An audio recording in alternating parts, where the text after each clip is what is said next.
प्रिया, एक बार फिर से स्वागत करती हूँ आपका भारत लाइव में। बिहार की राजनीति में जो सीटों को लेकर लगातार जो घमासान चल रहा होगा वो तो आपको पता चल ही रहा होगा, लेकिन इस बीच जो है एनडीए से एक और खबर आ रही है। एनडीए में जो हम के जो मुखिया है जीतन राम मांझी, वो लगातार जो है अपनी सीट, जो उनको सीट मिली है उसको लेकर वो कहा जा रहा है कि नाराज चल रहे हैं। नाराज इस वजह से चल रहे हैं कि जो सीटें उन्हें दी गई है, कहा जा रहा है कि वो उनके मुताबिक नहीं है, वो उनके पद के मुताबिक नहीं है। तो इस बारे में आज हम विस्तृत रूप से जानेंगे। बाबा से बाबा बताइए, क्या कुछ आप बताना चाहते हैं आज दर्शकों को? प्रिया, जो बात आपने कही उन बातों में थोड़ा सा मैं उसको संशोधित करके बताता हूं कि जिस तरह से महागठबंधन में जो कुछ भी हुआ वो सारी दुनिया ने देखा, हमने भी खबरों के माध्यम से दिखाया, लगातार हम खबरों पे लगे हुए हैं। और अब एनडीए की तरफ से जो बातें आ रही हैं वो बातें कहीं भी इस बात को लेकर के सीधी रास्ते से नहीं जाती हो रही, उसका भी रास्ता कहीं ना कहीं टेढ़ा मेढ़ा है। और उससे भी बड़ा, महागठबंधन से भी बड़ा एक लग रहा है कि झंझावात और झमेला होने की स्थिति आ गई है। आपने जैसा कि बताया कि जीतन राम मांझी को जो मिलने वाली सीटें हैं, उन सीटों का जो उनके पास समीकरण भेजा गया है, उनसे जो बातचीत हुई है, उसके आधार पर ये बातें लगातार आपने राजनीतिक घरानों में और मीडिया के अंदर, हमारे यहाँ भी खबरों के माध्यम से आप देखा होगा और हम तक भी जो सूचनाएं आई हैं, उसमें पहले जीतन राम मांझी को नीतीश कुमार के खेमे से, नीतीश कुमार के द्वारा जो सीटें दी जा रही थी वो 9 सीटें थी, लेकिन अब स्थिति उसके जस्ट उलट हो गई है और लगभग आधी सीटें जीतन राम मांझी को दी जा रही है। बहुत पहले प्रिया याद होगा, भारत लाइव के दर्शकों को भी याद होगा कि मैंने इस बात को कहा था, इसी मंच से कहा था कि जीतन राम मांझी कहीं ना कहीं जो महागठबंधन से एनडीए की तरफ शिफ्ट हुए हैं, उसके पीछे उनकी मानसिकता और मंशा सिर्फ अपने कुछ लोगों को राजनीति में प्रवेश कराने यानी सदन में भेजने तक का है, जिसमें उनके परिवार के कुछ सदस्य हैं और कुछ उनके करीबी लोग हैं। अब शायद वो भी उनका पूरा नहीं हो पा रहा था। 9 से 10 सीटें मिलने के बाद उनकी वो मंशा पूरा हो जाती, जिसमें जीतन राम मांझी थे, उनके पुत्र थे, उनकी पुत्रवधू थी, उनके दामाद थे,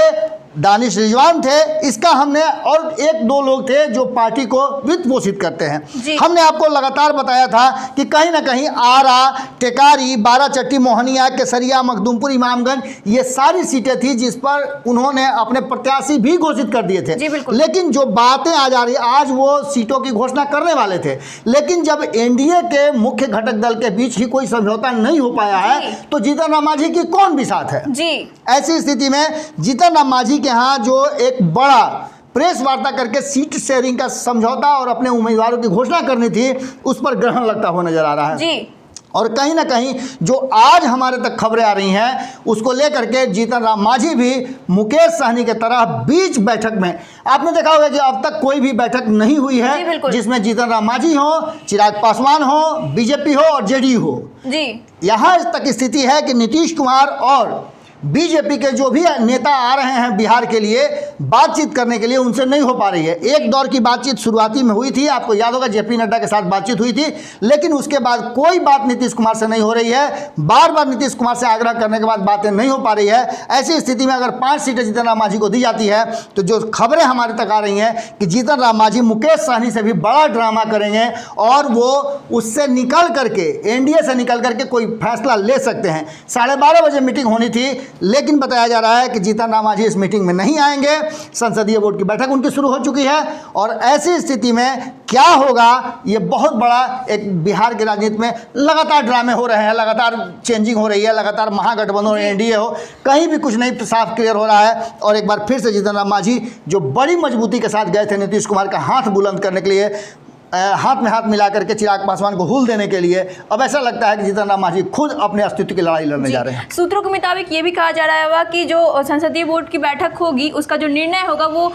मीडिया के सामने या फिर जनता के सामने वो जीतन राम मांझी खुद ही नहीं आएंगे, वो उनके जो वरिष्ठ होंगे, नेता होंगे, वहाँ के जो वरिष्ठ अधिकारी होंगे वो लाएंगे। बिल्कुल प्रिया, आप एकदम बिल्कुल सही जानकारी दे रही हैं। ये जानकारी हमारे तक आई है और इस जानकारी का मतलब यही है कि जीतन राम मांझी भी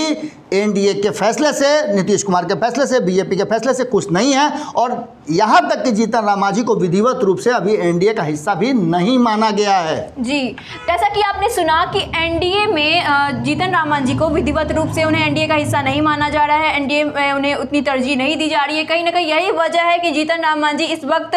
संसदीय बोर्ड की जो बैठक करवाने वाले हैं उसमें एक बड़ा अहम फैसला लेने वाले हैं। कहीं ना कहीं वो इस फैसले के बाद एनडीए से अलग भी हो सकते हैं, लेकिन इसकी जो सूचना होगी वो आधिकारिक रूप से उनके जो वरिष्ठ वहाँ के अधिकारी होंगे वो देंगे, ना ही वो खुद ही आके वो जनता के सामने नहीं रखेंगे ये सारी बातें। तो ऐसे ही तमाम अपडेट हम आपके सामने लाते रहेंगे। तब तक के लिए धन्यवाद। बढ़ाएं अपना कदम सक्सेस की ओर शिखर करियर इंस्टीट्यूट के साथ। शिखर करियर इंस्टीट्यूट पूर्वी भारत में एकमात्र कोचिंग संस्थान जो एक्सक्लूसिवली है मेडिकल एंट्रेंस एग्जाम के लिए।